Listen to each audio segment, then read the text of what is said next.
everybody. What is going on? This is Plan Your Greatness, and I am your gracious host, Carlton Hamilton. And let's get started today. And today, we're here at the office. Young boy once relaxing. was all alone. The book is about to be released. I just want to go ahead and thank everybody for the enormous amount of support that I got. I've been overwhelmed with the amount of people that have actually expressed interest in the signed copies. So let me go ahead and mention that. On November 19th, what they're filming today is the 13th. It's Friday the 13th that I'm filming this. So on the 19th is when the book is going to go live the ebook.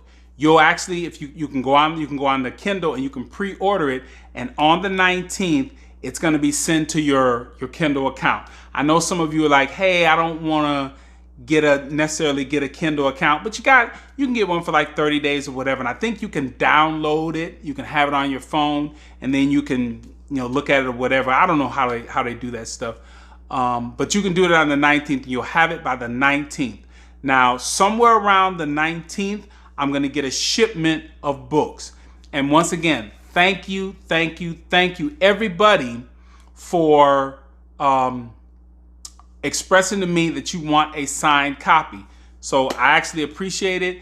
And if you go through Amazon, they're going to actually take their cut. So the best thing to do is just go into the comments, send me your email. You're going to get on an email list, and then we'll do all the normal things as far as getting payment, getting your address, getting it shipped out to you, and taking care of all that stuff. Now I'm here relaxing at home, and I had some time to think about what was going on and how did I get to this point. And so I remember the day I was sitting in the office. I was sitting in the office with my business partner, and she had been following my posts. And she walked in, and I think I had just done something. I did it at my desk at the office. And she turned to me and said, "You have an audience."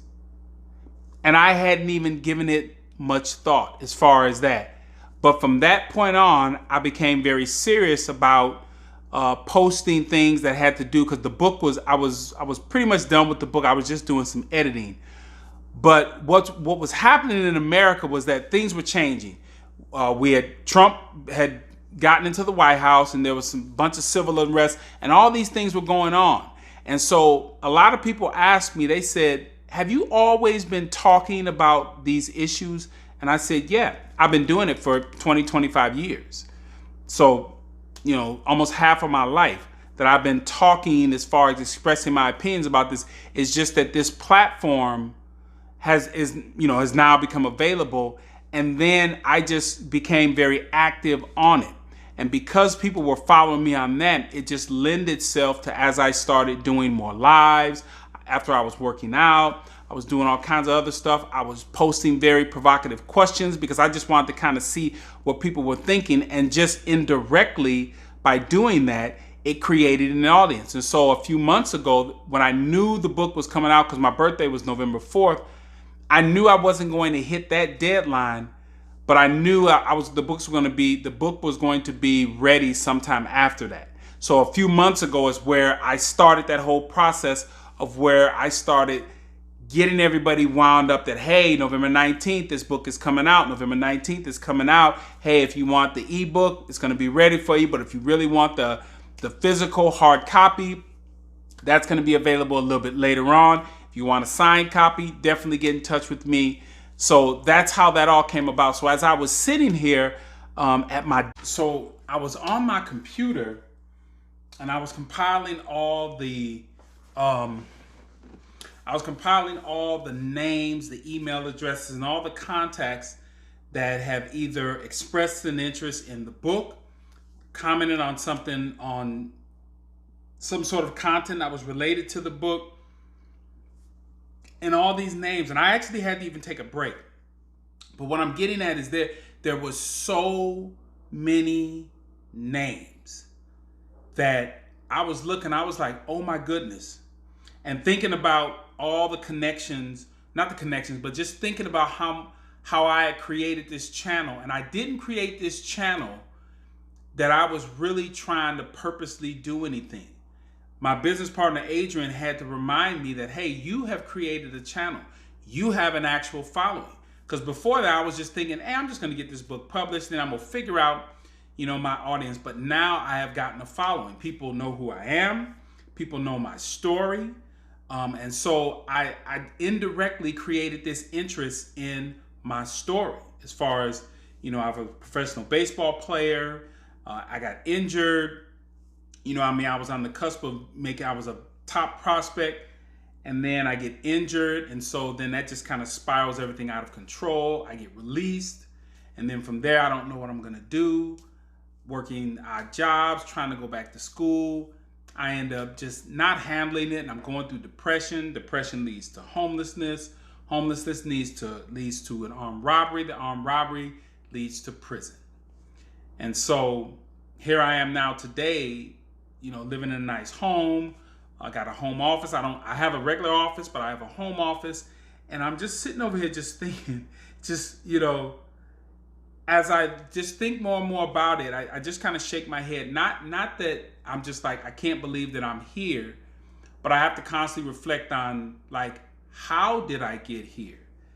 Like some people go, oh my God, I'm here. I can't believe I'm here. No. I believe I'm here. But this is one of the things that people miss, is that I never thought that I wasn't going to get here, but I just didn't know how long it was going to take. And I think that's what happens. And I tell my kids this. I said, when you see people on social media and you go in and you look at their page, whether their Instagram page or their TikTok or Facebook, Instagram, Snapchat, you go look at all their stuff. You can even go look at their website. You're going to look at what is called a montage. You are going to look at a condensed version of the grind.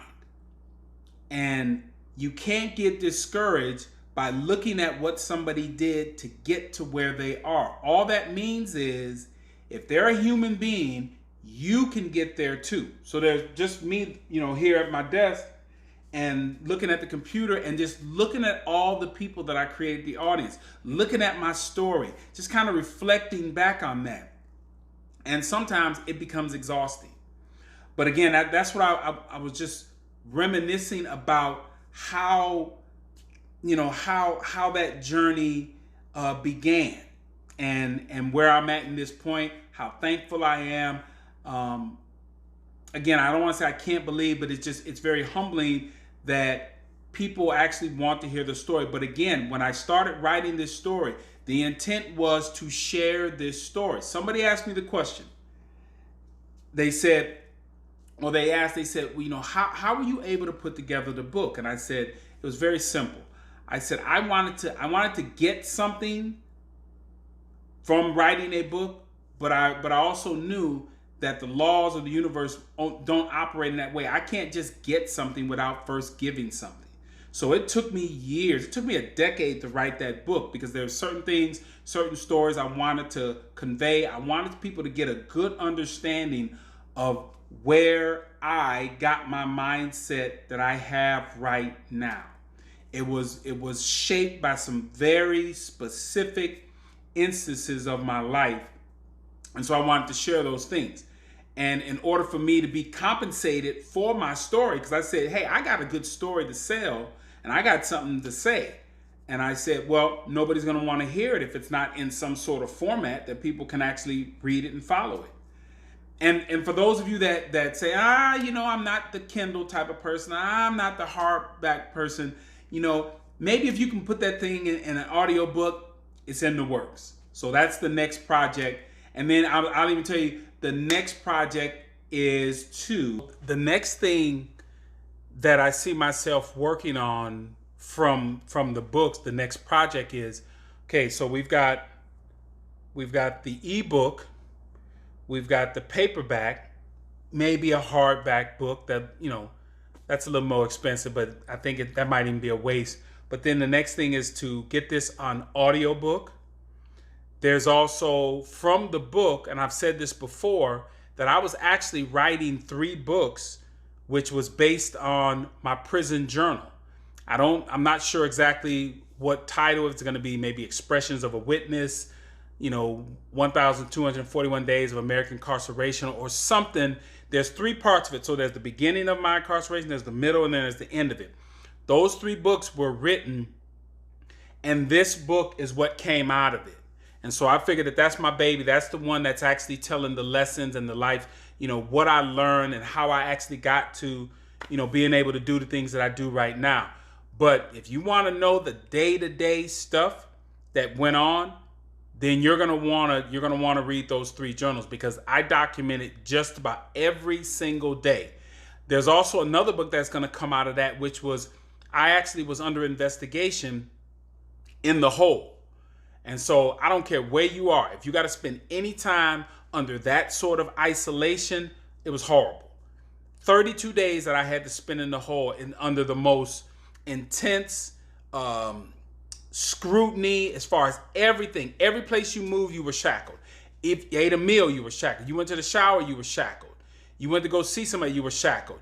You weren't even allowed to come out of your cell but for maybe 30 minutes, and you went into a cage. And if you ever went to a kennel to go buy a dog, that's what I was in. It just was high enough for me as a human to get in there, but it was the size of a dog cage. That was my recreation area. I really didn't even need it, but I think what it was is that there was sunlight that shined down in that particular area. So I'm going to write a book on that experience in itself. But the last 2 things, this is the last projects I have.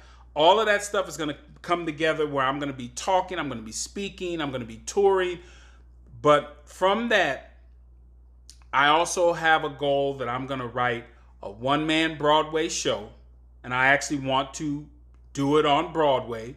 I wanted to make it to Broadway. So I'm going to be writing the script for my one-man show, which is going to come from my experience, the book. But then also I'm going to be writing a movie script. So I figured that that's plenty of time for me for the rest of my life as far as the things. So, I got the book. I have some other books. And I didn't mention there's actually 2 other books that I'm going to write as well. So there's a lot of writing. There's a lot of stuff that's going to be done. The one-man show that I want to do that. The movie script. And then there's merchandise that's attached to it. So I have a lot of things that I want to do. And I always tell my kids that, they said, Dad, you don't look your age. And I said, well, I don't know what a person is supposed to look like my age. I don't know what a person is supposed to act like my age. I'm just doing what I feel I want to do. And so it's been a long time coming, just me, just doing everything that I feel that I could do. And I've often even told people, they said, man, do you think you would have had this type of reach if you would have had like a big, successful baseball career?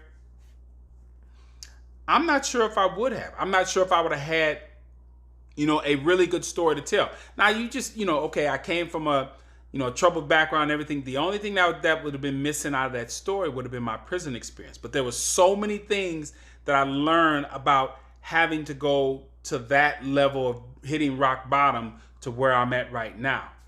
I don't know. I think I probably would have been very comfortable with my life, and I don't think I would have even thought about doing what I'm doing right now. And so because I'm doing that, it allows me to say at the end of every one of these videos, plan your greatness. All right. So as I always as I always do, I always tell you, plan your greatness. You know why? Because no one else will. A young boy once